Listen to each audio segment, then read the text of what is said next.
Thanks for joining us on this very busy, very important Saturday. We appreciate it. Lots of activity over there on Capitol Hill this weekend. I had an old boss who used to say to me, don't confuse activity for output. So my question to you, sir, is does any of the speechifying and the meetings going on this weekend impact the outcome, the end goal for Monday?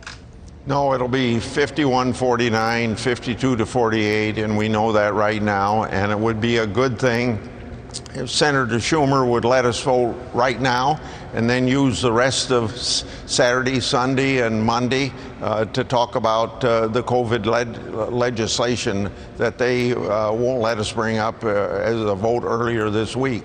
I think it's a great week that we're having, a great weekend we're having, in the sense of getting the third Supreme Court justice under President Trump. President Trump promised that the type of people he's going to put on the Supreme Court, and this is the third one of that type, what you might call a strict constructionist, as opposed to what Democrats normally put on justices that like to legislate and things like that. So it's a great day, and you heard from my colleague, Senator Ernst.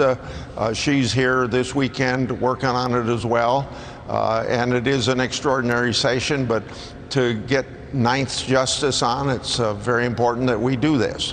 So if this goes according to your plan and Amy Coney Barrett gets confirmed or gets pushed through the entire Senate Monday, she will do so along a party line vote, as you yourself mentioned, sir. It's going to be a first in history. We know you and your Republican colleagues would rather take it than leave it. So this is the best you're going to do right now. But do you feel good about that? Do you feel good about the precedent that it sets going forward into the future to have not a single member of the opposition endorse your candidate? Well, we had the same vote for Kavanaugh, as you know, and I think we had the same vote for Gorsuch. It's a little different if you have a Republican president. If you have a Democrat president, like we did with the two Democrats that, like Sotomayor and Kagan, that the previous president put on, a lot of Republicans voted for them. But I think Democrats feel a little more comfortable being very partisan about it, as opposed to Republicans, because Sotomayor and Kagan got a lot of Republican votes when we had a Democrat president, and even some of those times we had a Democrat Senate. Yeah, fair point.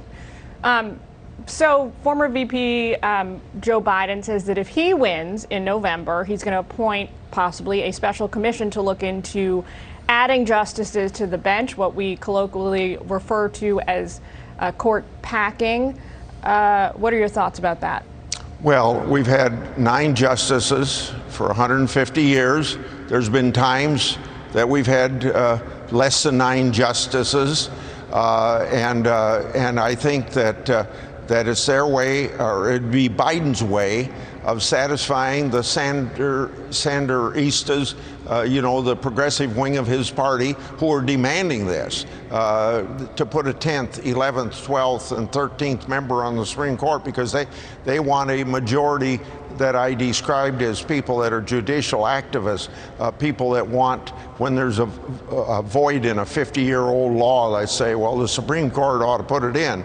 Well, that's a big difference between Barrett and a lot of people that Democrats put on the Supreme Court, because she said, my job is to interpret law, not to make laws. So if there's something that you don't like about the statute, don't come to the Supreme Court to get the void filled in. Let Congress do what Congress is supposed to do, legislate. That's the checks and balances of government. So, sir, I get your point, which is that adding justices would certainly move us in a direction towards potentially politicizing the court if the government majority is free to add justices as they want to going forward. It sets a precedent that not a lot of folks are comfortable with. But on the other hand, Democrats point out nothing in the Constitution that prevents us from doing it. And Republicans, through the process of rushing through Supreme Court justices, has brought us to this place where the rules are now, we will do whatever we can, no holds barred. Well, that's where this election all comes about. with Senator Schumer, let's say, putting in $200 million in Iowa to beat Joni Ernst because he wants to take control of the United States Senate, and he says everything is on the table. Packing the Supreme Court is one of the things that are on the table. Also doing away with the 60-vote requirement in the United States Senate so that they can do things in a partisan way. Today, the Senate is the only institution in our political system that forces bipartisanship because 53 Republicans can't get anything done unless, I'm talking about legislation now, not judges, but you can't pass a bill unless you got bipartisan support for it. And if you like bipartisanship, you got to keep the 60-vote requirement in the United States Senate. Senator, thank you for your time, for taking time out on what is a very important day for you and your colleagues on Capitol Hill. We wish you the best, and we hope to have you back soon. Chuck Grassley. Thank you, sir. Leland.